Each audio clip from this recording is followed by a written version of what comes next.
دناهی دحایا کردن دنازو دمالمانده سیدا خالد تاوی داده بیخنی کروتن دناهی دحایا کردن د صحابیاتو د ژوند پلوشه.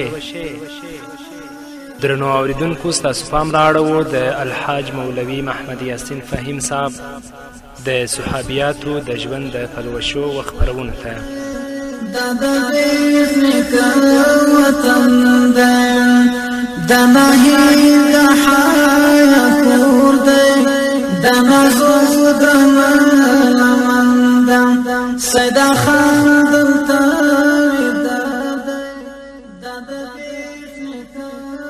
بسم الله الرحمن الرحيم. الحمد لله رب العالمين حمد الشاكرين، الصلاة والسلام على سيد الأنبياء والمرسلين سيدنا ونبينا وشفيعنا ومولانا محمد وعلى آله وأصحابه الطيبين الطاهرين.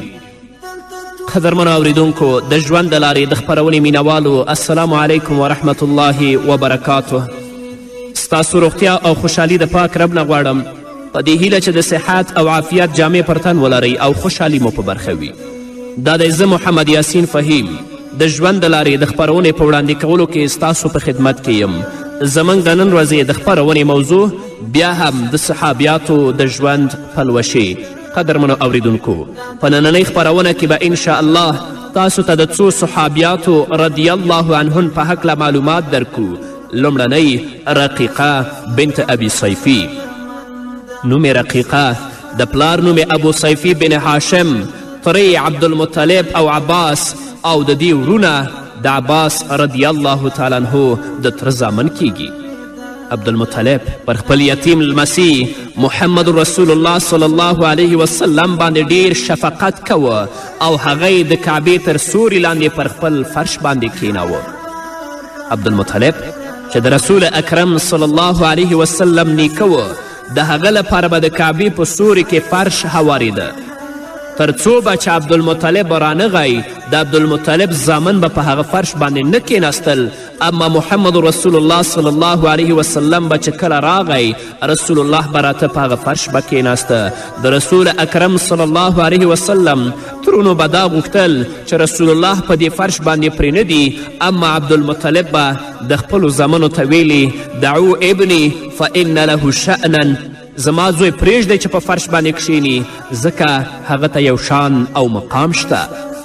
څه وخت چې مکې مکرمه د قحطي سره مخامخ شوه، نو عبدالمطلب د خپل قوم سره چې لمسی محمد رسول الله هم ورسره ووت او ټول جبل ابو قبیس ته پورته شول او هغه خپل لاسونه پورته کړل او خپل رب ته یې داسې دعاګانې کولې: اللهم صاد الخله وکاشف الکربه، أنت معلم غير معلم ومسؤول غير مبخل، وهذه عبادك وإماؤك بعذرات حرمك يشكون إليك سنيهم التي أذهبت الخف والزلف، اللهم أمطر علينا مغدقا مرتعا.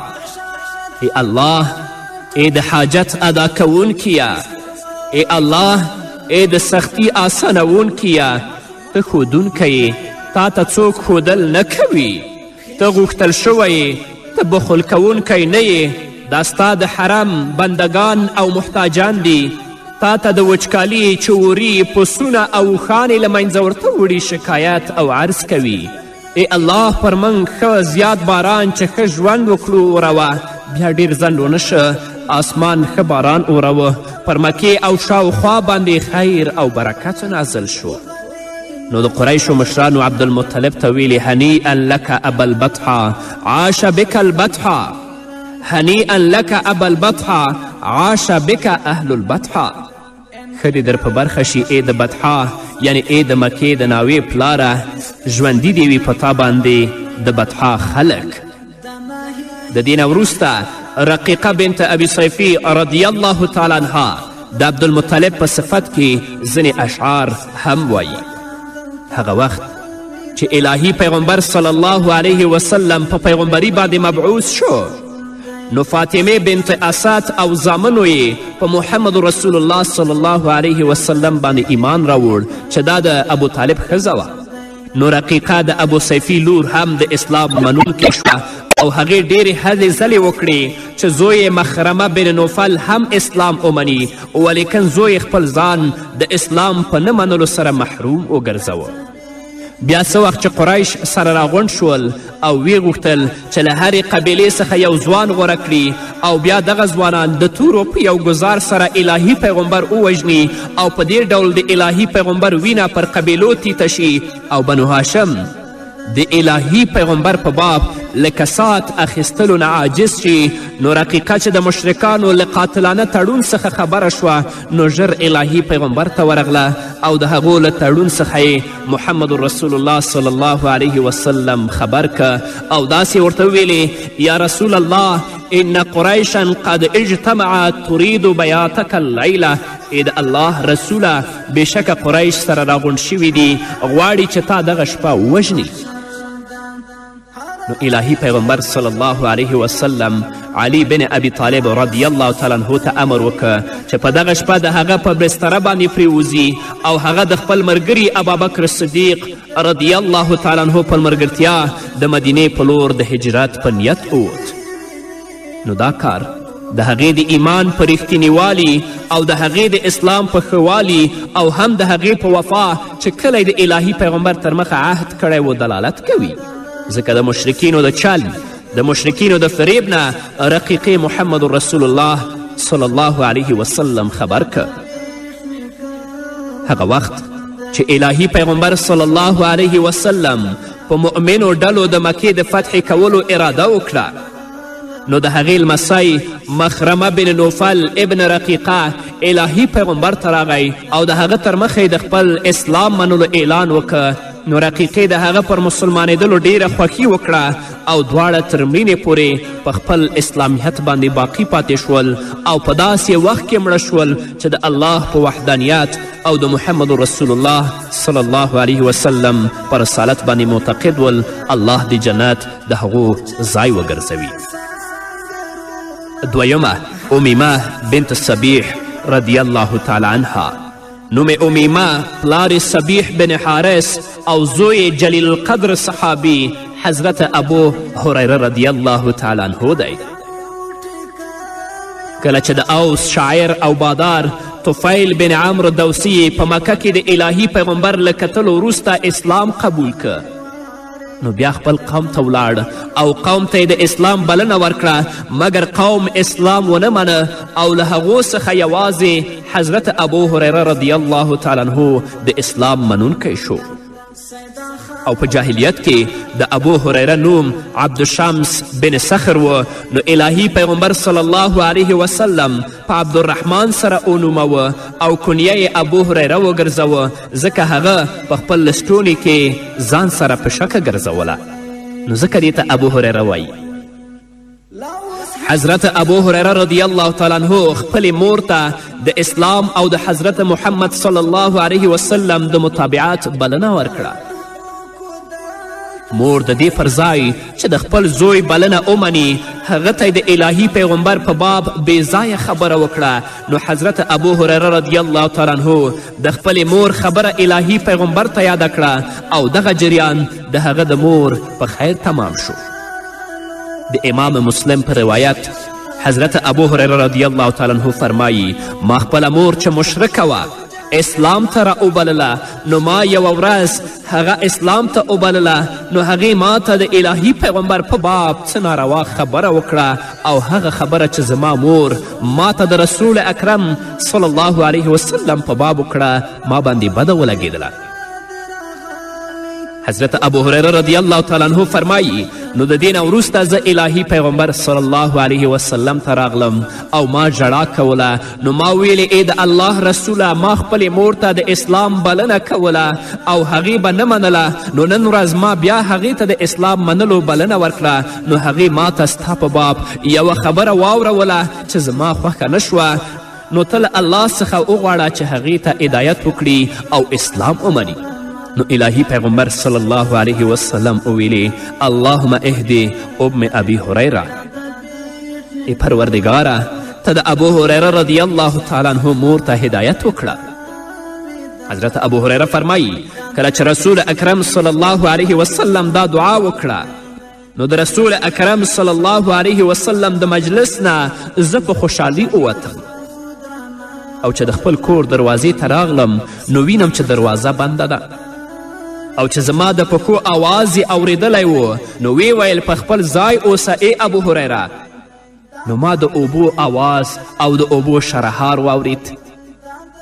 نو بیا زما مور غسل کړی و، خپله جامې په خپل ځان کړې وې او په جلتي دروازې ته راغله او دروازه یې پرانستله او بیا یې ویلې یا ابا هریره اشهد ان لا اله الا الله و اشهد ان محمدا عبده و رسوله. مسلمانه شوه. دا به ولې نه مسلمانیږي چې د هغې د هدایت دعا محمد رسول الله صلی الله علیه وسلم خپل پروردګار نه غواړي. ابو هریره وایي بیا الهی پیغمبر ته راغلم او له ډیرې خوشحالۍ ژاړم نو ما ورته ویلې ای د الله رسوله زیری درکوم چې الله ستا دعا قبوله کړه. د ابو هریره مور ته هدایت وکړه نو محمد رسول الله د الله حمد او ثنا وویله او د خیر وینا یې وکړه. نو ما ویل نو ای د الله رسوله دعا وکړه چې زه او زما مور مؤمنانو ته او مؤمنان موږ ته محبوب وګرځوي. نو الهی پیغمبر صلی الله علیه وسلم ویلې اللهم حبب عبیدک هذا یعنی ابا هریره وامه الى عبادك المؤمنین وحبب الیهم المؤمنین. ای الله خپل دغه بنده یعنی ابو هریره او د هغه مور مؤمنانو ته او مؤمنان دوی ته محبوب وګرځوه. نو بیا هر مؤمن چې پیدا کړی شوی و چې زما په باب یې چې څه اوریده او یا یې زه لیدم نو هغه به دوست ګڼلم. نو دا د تعجب ځای نه دی ځکه دا د محمد رسول الله دعا ده چې نه قبلېدلې هیڅ نشته. څه وخت چې طفیل بن عمر د خپل قوم له ایمان راوړلو څخه مایوسه شه نو هغه او ابو هریره دواړه الهي پیغمبر ته راغلل او ورته د حال بیان وکړه.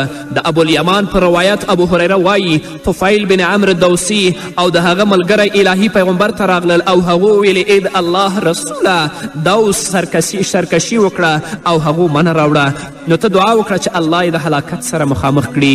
نو الهي پیغمبر رحمت للعالمین ویلې اللهم اهد دوسا و آتی بهم. ای الله د دوس قبیلې ته هدایت وکړه او هغوی راوله. څه وخت چې الهي پیغمبر په خیبر کې و او هغه خیبر فتح کړی و نو یوه لویه ډله له ورایه ښکاره شوه او چې بیا نږدې راغله نو الهي پیغمبر او د هغه ملګرو ولیدل چې طفیل بن عمر د ډلې په سر کې دی او د هغه سره ابا هریره او مورې او د دوس اتیا کورنۍ ملګري او مسلمانان راغلل. دا د محمد رسول الله دعا وه. ابو هریره رضی الله تعالی عنه د خپلې مور سره نیکي کوونکی و. الهي پیغمبر ابو هریره ته 2 خرماوې ورکړې نو هغه یوه خرما وخوړله او بله یې پورته کړه ویې ساتله. نو الهي پیغمبر صلی الله علیه وسلم ورته ویلې یا ابا هریره لما رفعت هذه التمرة ولم تأکلها. ای ابو هریره ولې د دغه خرما پورته کړه او وادې خیستله او ودې نه خوړله؟ ابو هریره رضی الله تعالی عنه ورته ویلې رفعتها لامي دا مې خپل مور دپاره پورته کړه چې هغې ته یې ورکړم. الهي پیغمبر صلی الله علیه وسلم ورته ویلې کلها یا ابا هریره فانا سنعطیک لها تمرتین اخرین. هغه ته وخوره زه به ستا مور لپاره 2 خرماوې نورې درکړم. نو ابو هریره هغه خرما وخوړله او الهي پیغمبر ورته د وعدې له مخې 2 نورې خرماوې ورکړې. نو څوک دی له الهي پیغمبر څخه ښه وفا کوونکی؟ د ابو هریره مور زیاتره د آیتونو د تفسیر په باب پوښتنې کولې او ابو هریره به خپلې مور ته چې څه الله او د هغه رسول ښودلي وه د هغه ښودنه کوله. الهي پیغمبر ابو هریره ته ډیر وصیت او ښودنه او ورته ډیره دعا کوله. نو هماغه د دعا برکت و چې ورڅخه ډیر علم یې زده کړه او د ډیرو نبوي احادیثو د روایت کوونکو په ډله کې پیژندل شوی. الله تعالی دې امیمه بنت صبیح باندې او همداراز د هغې پر زوی ابو هریره باندې ډیر رحم وکړي او الله دې جنت د هغو ځای وګرځوي. په همدې هیله نور به واورو قدرمن اورېدونکو خو د یوې دمې نه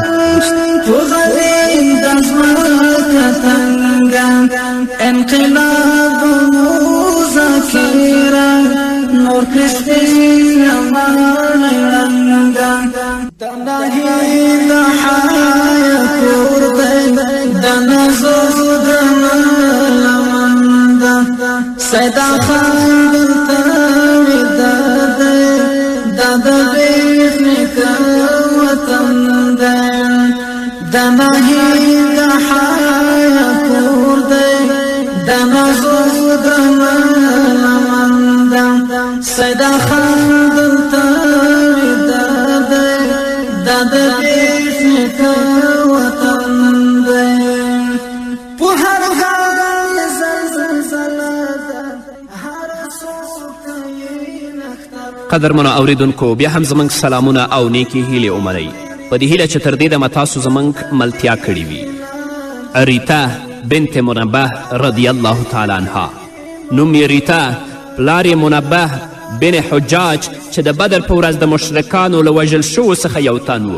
خاوند یې عمر بن عاص بن وائل السهمي دی او له عمر څخه یو زوی زیږولی چې د هغه نوم عاص بن عمر و چې هغه عاص اسلام قبول که نو الهي پیغمبر په عبدالله سره ونوموه.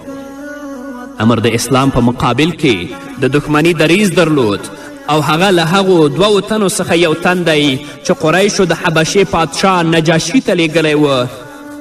څو پناوړونکي مسلمانان دوی ته وسپارل شي او هغوی بیرته مکې مکرمې ته ځان سره راولي او د قریشو په لاس یې ورکړي.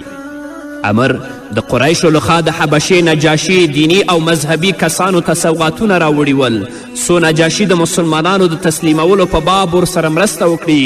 لیکن نجاشي ټول راغلي مهاجرین چې جعفر بن ابي طالب هم د مسلمانانو په ډله کې خپل حضور ته راوبلل او د هغو څخه د نوي دین اسلام او د هغه څه څخه چې ورته دین بلنه ورکوي پوښتنې وکړلې. او بیا چې نجاشي د مسلمانانو په نمایندګي د جعفر بن ابي طالب تفصیلي خبرې واورېدلې او ورته د اسلام نوی دین او د مسلمانانو پیغمبر ورته رښتینی پیغمبر معلوم او څرګند شو نو نجاشي په خپله اسلام قبول که او امر یې وکړه چې د مکې د قریشو سوغاتونه چې مذهبي کسانو ته یې ورکړي دي بیرته د قریشو لیږل شوو ته ورکړی شي او له حبشې څخه دوی وویستلی شي. امر خبر و چې ورور هشام اسلام منلی نو ویې غوښت چې خپل ورور ته سخت عذاب ورکړي او خپله ښځه ریتا چې د هغې په هکله موږ او تاسو غږیږو او زوی یې د نوي دین په باب د خبرو له اورېدلو څخه منع کړي. لیکن ریتا په دې کې شوه چې محمد بن عبدالله بن عبدالمطلب دغه علم او حکمت او بیان له کمه کړی. نو زوی ورته وویل یوه فرښته جبرائیل علیه السلام ورته له آسمانه راځي او هغه ته وحی کوي. نو عمر په ډیر قهر او غضب شو او وی ویل دا ټول دروغ دي.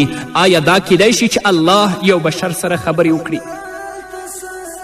نو عاص چې د ریتو زوی دی خپل پلار عمر ته وویل کلم الله موسی تکلیما، الله د موسی سره خبرې کړي دي. نو عمر وویل د دغو کسانو یعنی د دغو مسلمانانو تصدیق مه کوئ، دوی رښتینې مه ګڼئ او نه دوی سره ناسته او ولاړه وکړئ. نو د عمر زوی عاص خپل پلار عمر ته وویل ما ته زما تره هشام ویلی دي ان من ذاق حلاوة الایمان لا یعود الى الشرک ابدا ولو وضعوا على رقبته السیف. بېشکه څوک چې د ایمان مزه وویني نو بیا هغه شرک ته ګرځېدونکی نه دی اگر که خلک د هغه په اورمیک باندې او په څټ باندې توره کیدي. بیا هم عمر د خپل زوی وویروه چې د دغه دین خلکو سره مه کینئ او د هغو سره خبرې مه کوئ. د ورځو په یو ورځ عاص خپل پلار او مور ته ننوت او هغه د ډیرې منډې څخه ساه نیونکی و. نو دواړو ته یې وویل آیا تاسې هغه څه چې پیښ شوي دي اورېدلی دي؟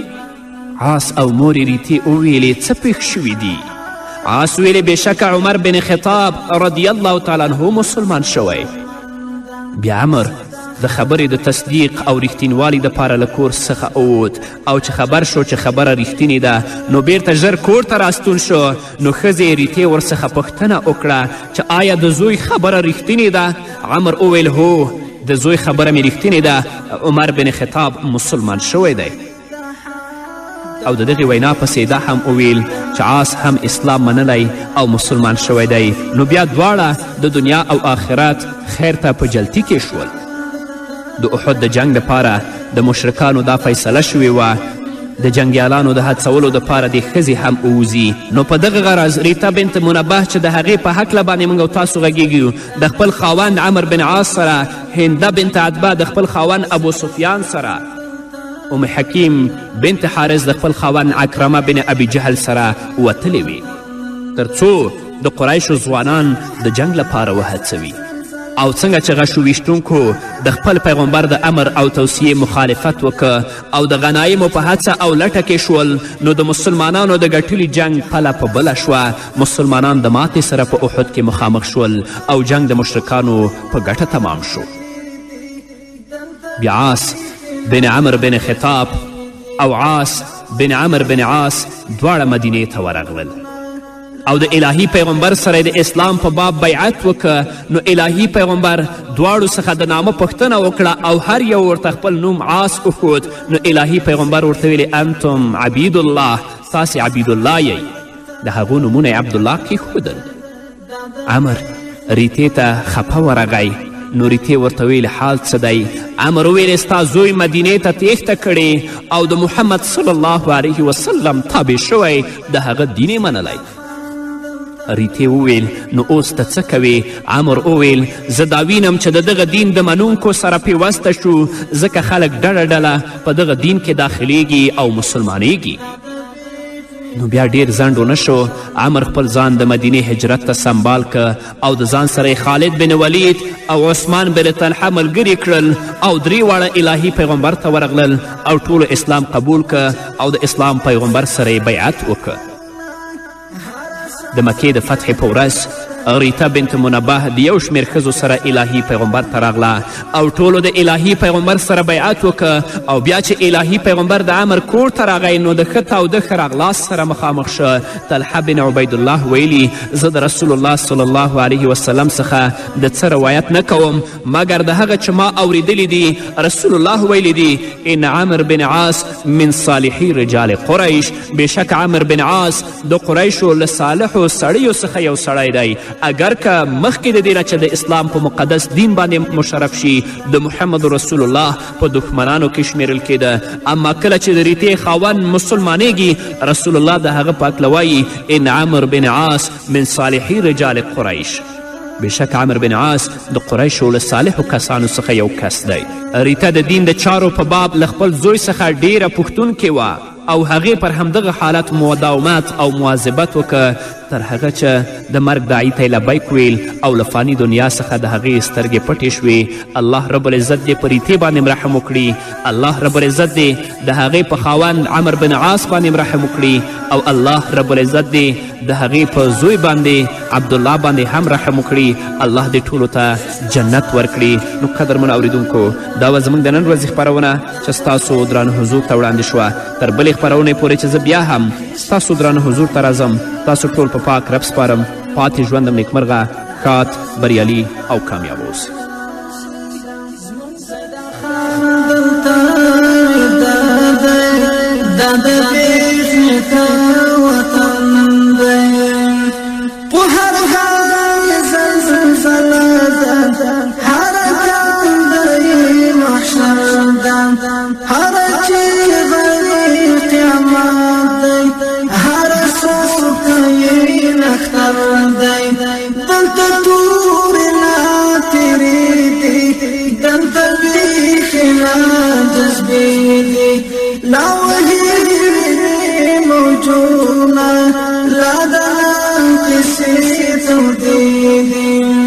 لا وهي مني موجودة لا قصي توديد صدقا